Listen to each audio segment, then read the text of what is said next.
जय हिंद दोस्तों, नमस्कार। ये तो आपको याद ही होगा, नोकिया फोन के ओपन होने के समय ये नोकिया का आइकॉनिक सिंबल हुआ करता था, जिसको देख के हमारा और आपका बचपन गुजरा है।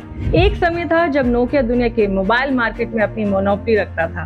साल 1990 से 2000 तक ग्लोबल मार्केट में 40% हिस्से में नोकिया का कब्जा हुआ करता था। लेकिन फिर ऐसा क्या हुआ जो नोकिया पूरी तरह से बाजार से गायब हो गया और हर किसी के हाथ में दिखने वाला नोकिया अब हमको देखने को नहीं मिलता। अब एक बार फिर नोकिया ने मार्केट में दमदार कमबैक किया है। तो इस वीडियो में हम नोकिया की इन गलतियों के बारे में जानेंगे जिसने उन्हें मार्केट से पूरी तरह गायब कर दिया और कैसे अब नोकिया फिर ग्लोबल मार्केट में अपना कमबैक किया। पूरी स्टोरी को जानने के लिए वीडियो के अंत तक जरूर बने रहें। इस तरह के इंफॉर्मेटिव वीडियोस देखने के लिए चैनल को सब्सक्राइब करना ना भूलें। साथ ही वीडियो के अपडेट पाने के लिए बेल आइकन को प्रेस जरूर करें। तो आइए वापस आते हैं अपने इसी टॉपिक पे। नोकिया कंपनी की शुरुआत 19th सेंचुरी के मिडिल में होती है। साल 1865 में माइनिंग इंजीनियर फ्रेडरिक एडिस्टम फिनलैंड में एक पल्प मिल कागज बनाने की फैक्ट्री लगाई।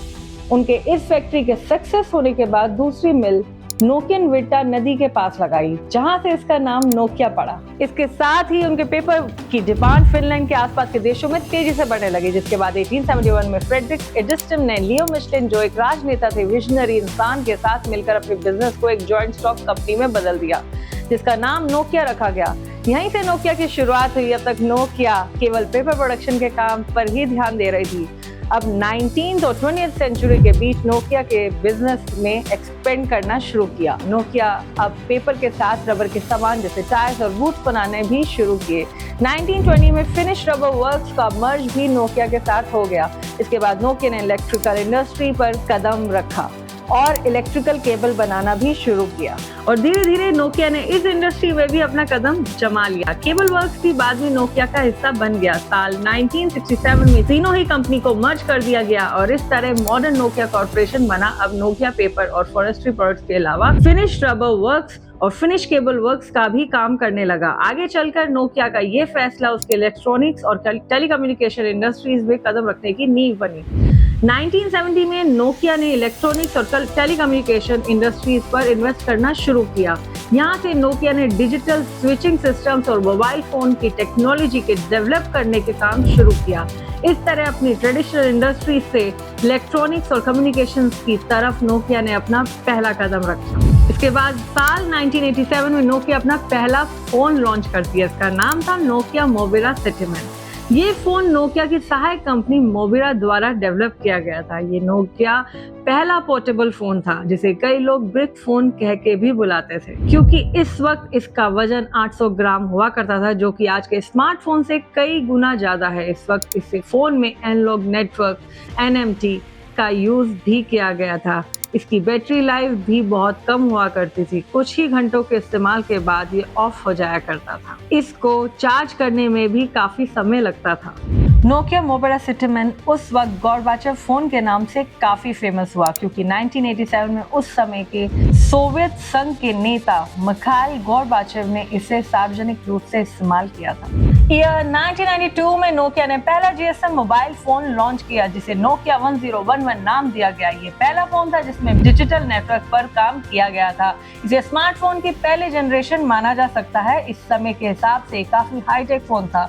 उस समय इसमें 2 लाइन मोनोक्रोम डिस्प्ले SMS करने की टेक्नोलॉजी मौजूद थी। ये केवल 475 ग्राम का था, जो उस समय के हिसाब से काफी हल्का माना जा सकता है। साथ में इसमें 99 फोन नंबर सेव करने की स्टोरेज भी दी गई थी। इसके बाद नोकिया ने एक के बाद एक नए फोन लॉन्च किए, जो पूरी दुनिया में काफी पसंद किए गए और उन्होंने इलेक्ट्रॉनिक्स और टेलीकम्युनिकेशंस इंडस्ट्री में कई रिकॉर्ड भी बनाए। ईयर 2003 में लॉन्च हुए नोकिया 1100 ने सेल्स के सभी रिकॉर्ड तोड़ दिए। इस फोन की 250 मिलियन से ज्यादा यूनिट्स पूरी दुनिया में बिकी। इसी तरह ईयर 2005 में लॉन्च हुए नोकिया 1110 ने सभी रिकॉर्ड्स ब्रेक कर दिए। इसके बाद Nokia 3210, Nokia 3310, Nokia 6600 and Nokia N70 ने सभी मॉडल्स अपने टाइम के सक्सेसफुल मोबाइल मॉडल साबित हुए। ईयर 1990 से 2000 तक नोकिया पूरी दुनिया का सबसे ज्यादा फोन बनाने वाली कंपनी बन गई। 2000 तक नोकिया ने ग्लोबल मोबाइल मार्केट में अपना कब्जा जमा लिया। मार्केट में 40% हिस्सेदारी सिर्फ नोकिया की थी। इस समय नोकिया के फोन को उनकी मजबूती और ज्यादा बैटरी बैकअप के लिए जाना जाता था। इनके कई मोबाइल तो 1-2 दिन का बैटरी बैकअप देते थे। हर घर तक पहुंचने के लिए नोकिया ने हर बजट में अपने फोन लॉन्च किए। इसके अलावा नोकिया का नेटवर्क उस वक्त सबसे बड़ा और अच्छा था। नोकिया 1100 और नोकिया 1110 ने केवल मोबाइल उद्योग में रिकॉर्ड बनाए, बल्कि ये फोन आज भी मोबाइल फोन की क्रांति के प्रतीक माने जाते हैं। अब बात करते हैं नोकिया, जो एक समय दुनिया की सबसे बड़ी मोबाइल फोन निर्माता कंपनी थी। 1990 और 2000 के दशक की शुरुआत में अपने चरम पर थी, लेकिन 2000 तक ये कंपटीशन से बाहर क्यों हो गई और बाजार में अपनी डोमिनेंट पोजीशन खो बैठी। नोकिया की गिरावट न केवल टेक्नोलॉजी के क्षेत्र में बदलावों का परिणाम थी, बल्कि कंपनी की स्ट्रेटेजिक एंड मैनेजमेंट मिस्टेक्स का भी नतीजा थी। तो आइए जानते हैं कैसे बाजार से गायब हुआ नोकिया। देखिए, 2007 में एप्पल के मालिक स्टीव जॉब्स ने अपना पहला आईफोन लॉन्च किया। ये आईफोन उस वक्त के फोन के मुकाबले में काफी हाईटेक था। इसमें एक computer, music player, internet browser जैसे फीचर्स एक साथ दिए गए थे। इसका टच स्क्रीन इंटरफेस और ऐप स्टोरेज मोबाइल उद्योग में क्रांति ले आया। नोकिया के किसी भी मोबाइल फोन में अभी तक ऐसा फीचर लॉन्च नहीं हुआ था। इसके ठीक 1 साल बाद गूगल के द्वारा एंड्रॉइड ऑपरेटिंग सिस्टम लॉन्च किया गया, जिसे HTC, सैमसंग और अन्य कंपनियों ने तेजी से अपनाया। इस तरह स्मार्टफोन के युग की शुरुआत हुई। अब मार्केट के अंदर आए इस बदलाव को नोकिया जल्दी ही समझ नहीं सका। उनके मैनेजमेंट को लगा कि ये केवल ट्रेंडिंग ट्रेंड है जो कुछ समय बाद लोगों के बीच खत्म हो जाएगा, और कंपनी ने अपने पुराने ऑपरेटिंग सिस्टम सैम्यन पर निर्भर रहना ही जारी रखा। आईफोन से मुकाबला करने के लिए नोकिया ईयर 2008 में नोकिया 5800 एक्सप्रेस म्यूजिक को लॉन्च किया। ये नोकिया का पहला प्रमुख टच स्क्रीन फोन था जो आईफोन के मुकाबले बाजार में पेश किया गया। ये फोन मुख्य रूप से म्यूजिक लवर्स के लिए डिजाइन किया गया था और नोकिया के Simon OS S60 operating system पर बेस था। लेकिन नोकिया का ये फोन भी बुरी तरह फेल हुआ। सबसे बड़ी वजह ये थी इसमें सैम्यन OS का यूज करना, क्योंकि सैम्यन OS स्मार्टफोन के लिए डिजाइन नहीं किया गया था। इसका इंटरफेस कॉम्प्लेक्स स्लो था, जबकि आईफोन और एंड्रॉइड फोन का इंटरफेस उपयोग में सिंपल था। इसके अलावा आईफोन के ऐप स्टोर और एंड्रॉइड के प्ले स्टोर के उपयोगकर्ताओं को हजारों ऐप्स का विकल्प दिया। उसके मुकाबले सैम्यन पर ऐप्स की कमी थी और जो थे वो भी उपयोग में अनुकूल नहीं थे।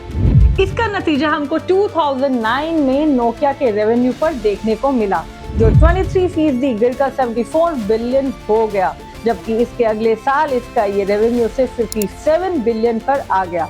इसके बाद नोकिया ने अपने मैनेजमेंट को बदलने का सोचा और सितंबर 2010 में स्टीफन एलोप को अपना CEO बनाया। ये पहले ऐसे CEO थे जो नोकिया के लिए बाहर से लाए गए थे। स्टीफन एलोप को माइक्रोसॉफ्ट के साथ काम करने का अनुभव था।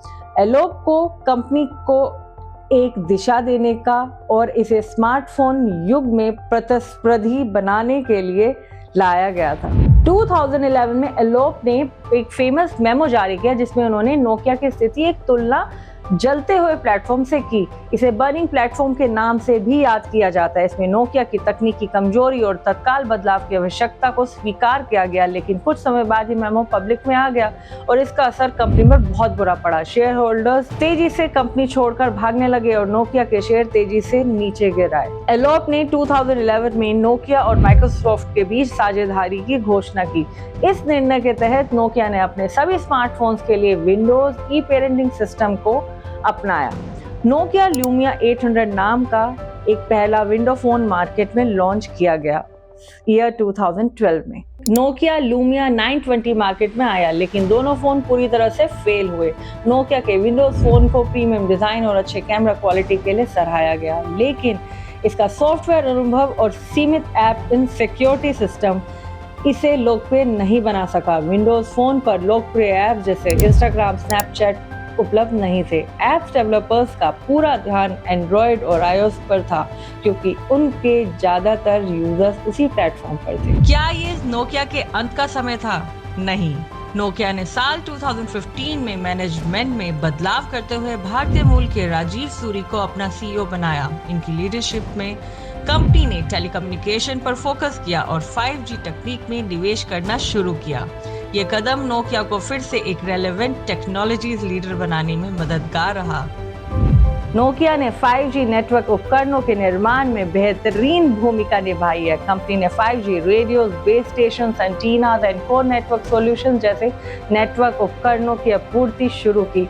2019 में नोकिया ने 5G SA नेटवर्क तकनीक पेश की जो दुनिया भर में प्रमुख टेलीकॉम कंपनी द्वारा अपनाई गई। नोकिया ने Verizon, T-Mobile, AT&T, orange, डॉचे telecom और अन्य प्रमुख टेलीकॉम ऑपरेटरों के साथ 5G नेटवर्क्स के निर्माण में सहयोग किया। 2020 में नोकिया ने T-Mobile US के साथ साझेदारी की और 5G नेटवर्क स्थापित किया। कंपनी ने दुनिया भर के विभिन्न नेटवर्क्स कंपनियों के साथ 319 से अधिक कमर्शियल 5G पार्टनरशिप भी की, जिससे ये 5G क्षेत्र में बड़े खिलाड़ी बन गए हैं। तो ये थी दुनिया के सबसे बड़े फोन कंपनी नोकिया की कहानी। आपका नोकिया का कौन सा फोन सबसे ज्यादा पसंद था? हमें कमेंट बॉक्स में जरूर बताएं। वीडियो अच्छी लगे तो लाइक, सब्सक्राइब एंड शेयर जरूर करें।